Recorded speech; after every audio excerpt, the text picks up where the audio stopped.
people who haven't had the chance to be assistants, what are the things that they can learn? Somebody asked the question, it was worded a little funny.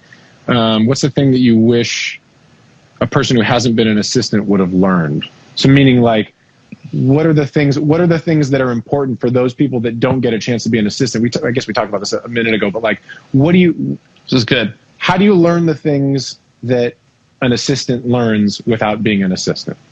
And what are they? I mean, it seems like a range, and we talked about it a little bit, but.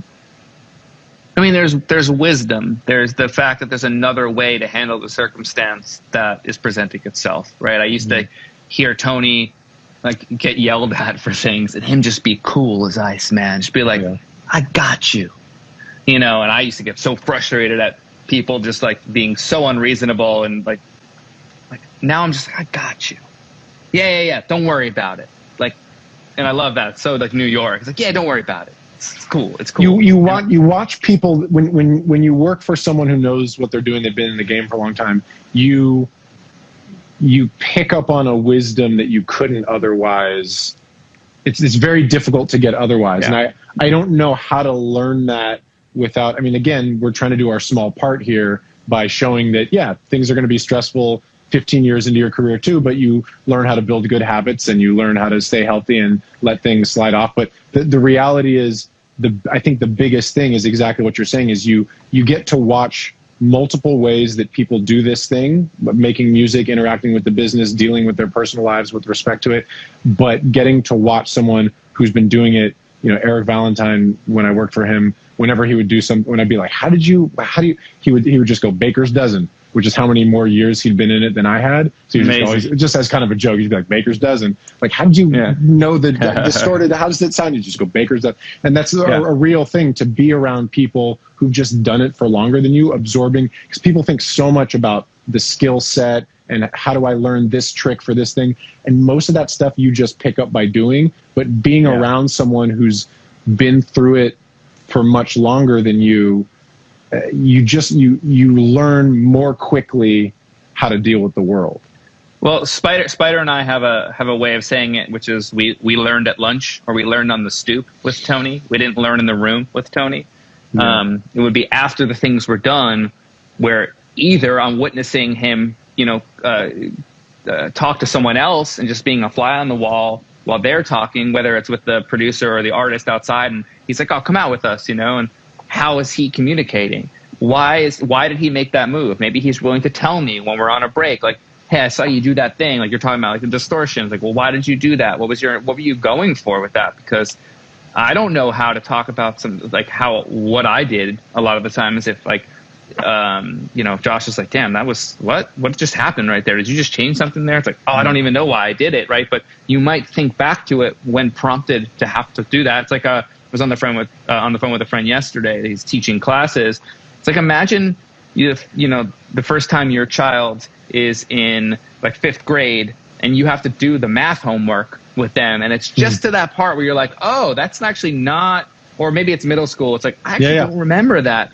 You actually have to study again to teach your child in a way that actually makes sense to them, right? And I learned something on a podcast once, I forget what it is, but to truly understand some sort of concept, you need to be able to explain it 3 different ways. So the person that listened to one podcast or read one article and thinks they know everything about the subject matter at hand, tell us that in 3 different ways. And then I'll believe that you really understand it. And then your word is better than mine on that topic because you're clearly well read in this subject matter. It's if you know something truly, you can teach it.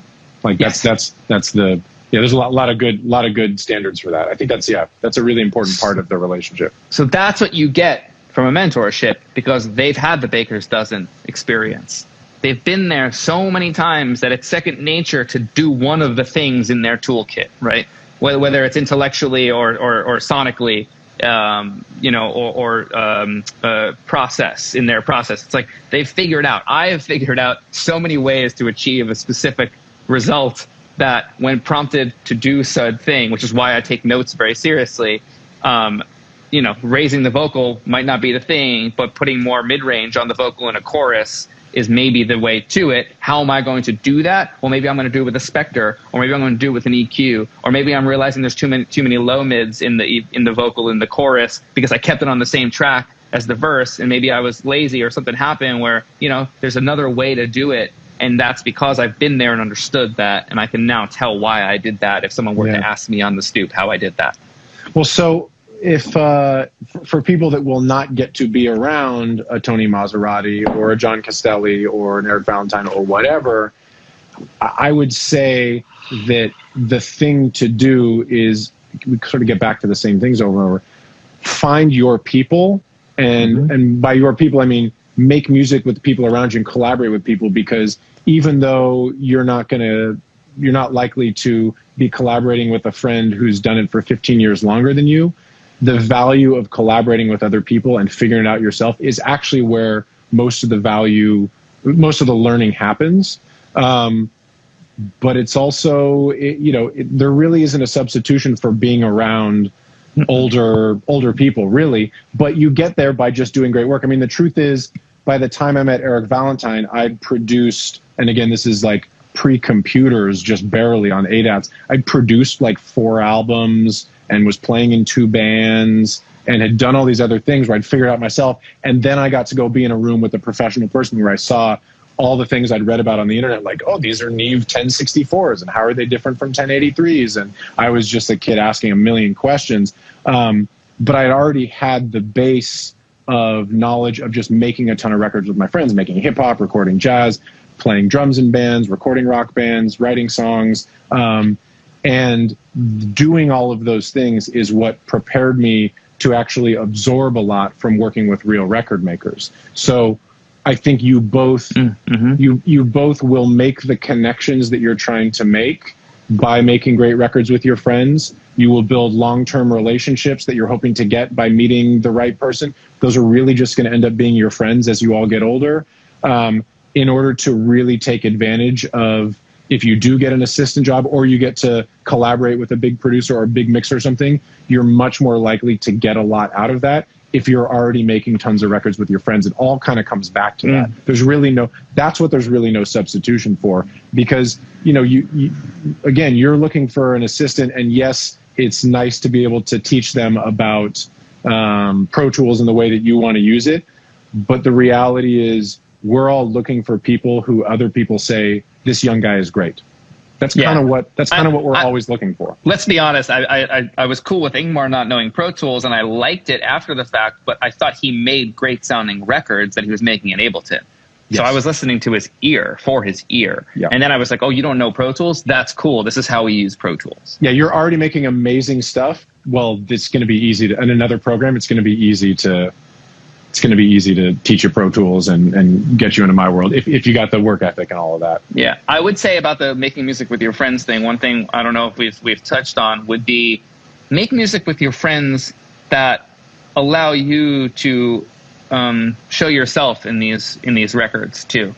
Yeah. Well, that's part of the reason is make the records that make you love music. Yeah, because and something about it has to be able to point to what you did. For me or someone like me to say, oh, this sounds good, I'm gonna ask, what did you do? Like, did you mix this? Yeah. Did you mix this after? Well, show me the rough mix then. So like, if someone says I mixed the song, I want to hear the rough mix first with it. I want to know, what did you do? Did you improve it? Have you actually done that? Like, yes. I'd want to know that too, but like, did you hire your assistant based on that stuff? No, but I would. You would. Gotcha. I definitely would. I mean, well, yes, based on some of the factors of, did you make this sound as good? What did you do? Yeah, that's how I got Ingmar. Like, I was like, oh, you did this. You're credited as the producer. What did you do? And he's like, show me the session. I'm like, okay, you did this, and it was all him on I think it all comes back to just make great things with people.